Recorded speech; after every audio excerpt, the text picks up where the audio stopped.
Welcome to the last topic of kinematic, which is projectile motion. For projectile motion, it's important to separate x and y, or horizontal and vertical motion. We can say x and y is simultaneous, but independent.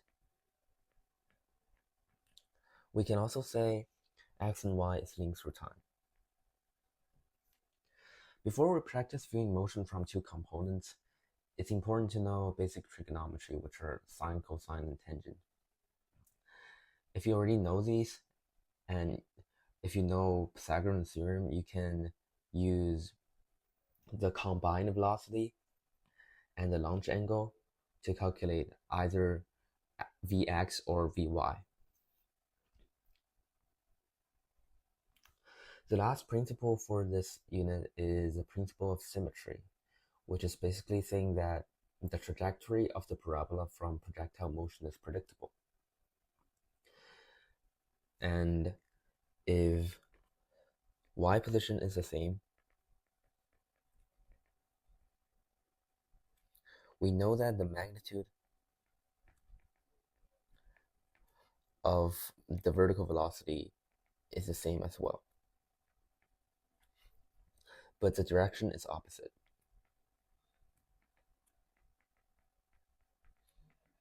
For example, if we know at this point Vy is 5 meters per second, then at this point with the same y position, the Vy would be negative 5 meters per second.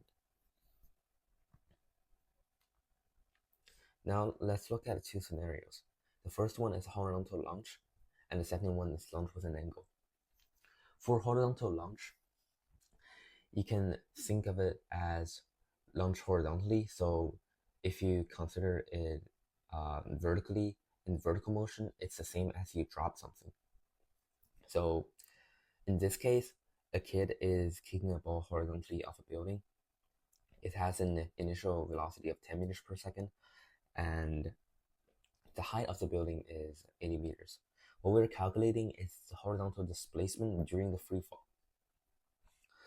So for kinematic question, it's important to make a given list so you can gather all the information and decide which equation to use. The delta x is what we're calculating, so we don't know right now. We know that there's nothing interfering with the ball when it's in the sky, especially when it's free fall, if we ignore the air resistance. So in terms of horizontal acceleration, there's no horizontal acceleration because there's no force on it. And thus we can say that the Vx or the initial Vx does not change. It's always 10 meters per second.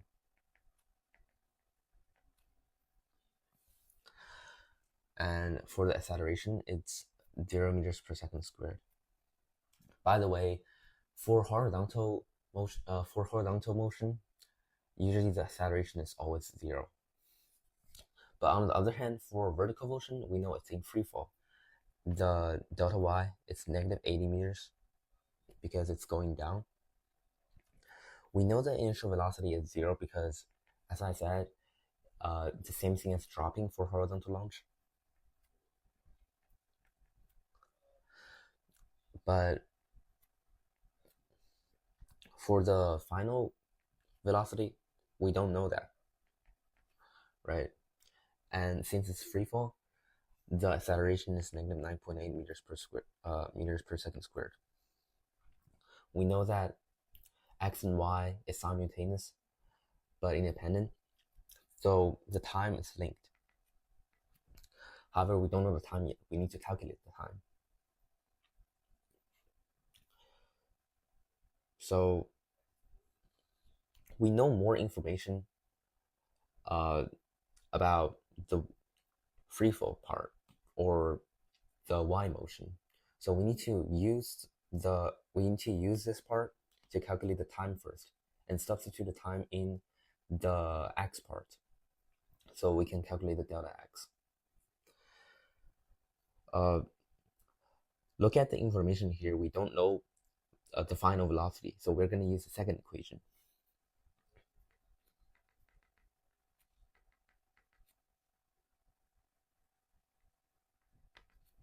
We plug in the information we know.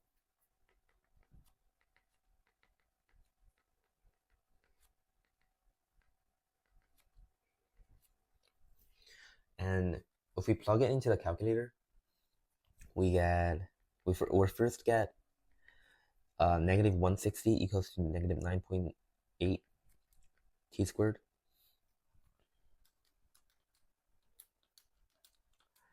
And we get t squared equals to 16.33.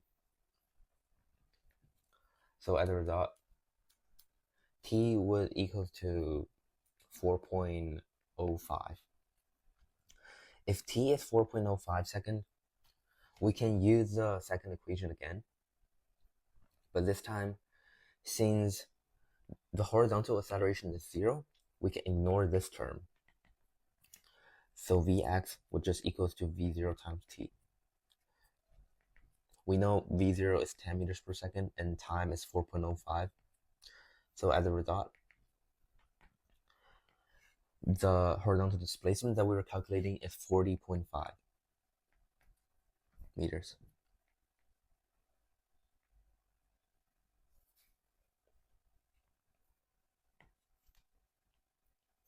Okay, now let's look at the second scenario, launching with an angle. A place kicker in a football game is located 40 meters from the goalpost. The horizontal bar is cleared. To be cleared is located 3 meters above the ground. If the ball is kicked with an initial speed of 30 meters per second at the angle of 20 degrees to the ground, will it clear the bar? So let's draw the scenario first. We have the place kicker with the ball. And we have the goal over here. The goal is 3 meters above the ground. And it's 40 meters away from the kicker.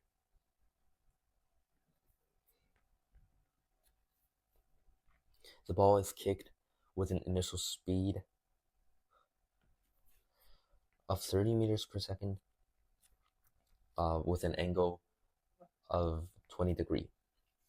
So when first look at this scenario, we know we need to calculate more information in order to start using kinematic equation.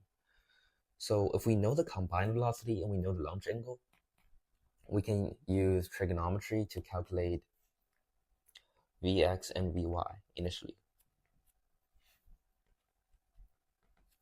Right? So we can calculate that first. For the initial Vx, we know that cosine 20 degree equals to Vx0 over 30. So if we rearrange that, 30 cosine 20 degree is Vx0. So the initial horizontal velocity, if we plug it into the calculator, it would equal to 28.2 meters per second. And we do the same thing for the vertical initial velocity.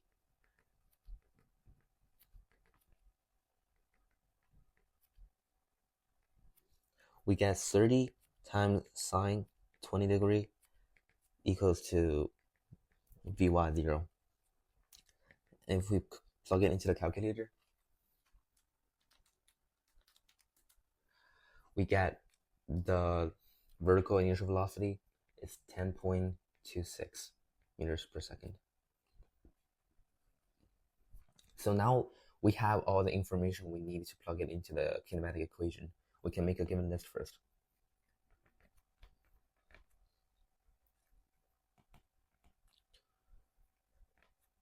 By the way, for this question, what we're actually calculating is the vertical displacement when it already traveled 40 meters horizontally.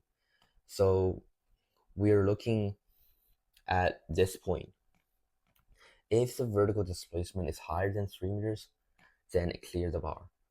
But if it's lower, then it did not. right? So what we're really calculating is delta y. We know delta x is 40 meters. We just calculated Vx 0. And since we know it's during the free fall and projectile motion, the horizontal acceleration is usually 0 meters per second squared. The velocity doesn't change. So it's always 28.2 meters per second for velocity horizontally. On the other hand, for the y motion, we don't know the final velocity, but we do know the initial velocity. It's 10.26 meters per second. And the acceleration is negative 9.8 because it's free fall. Negative 9.8 meters per second. The time is linked, but we don't know the time in this case. So in this second scenario, we actually know more information about the x part. So we can use the x part to calculate the time first, and then use the time to plug it into the y motion. So again, we can use the second equation.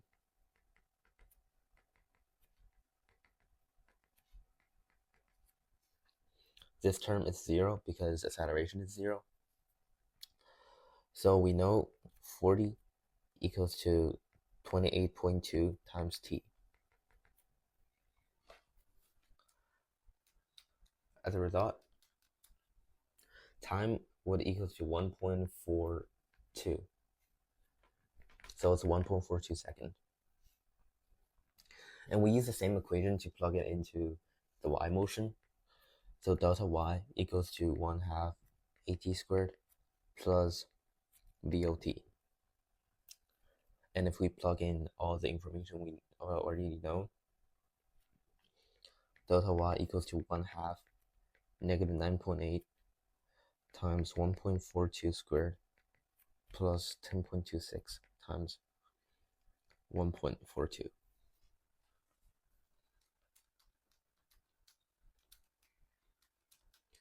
And if we put it all into the calculator, we will get final delta y of about 4.69 meters. So if the vertical displacement is 4.69, the position of the ball at that time would be here. So it's about 1.69 meters higher than the bar. So it did clear the bar. Alright, that's all for this video. See you next time.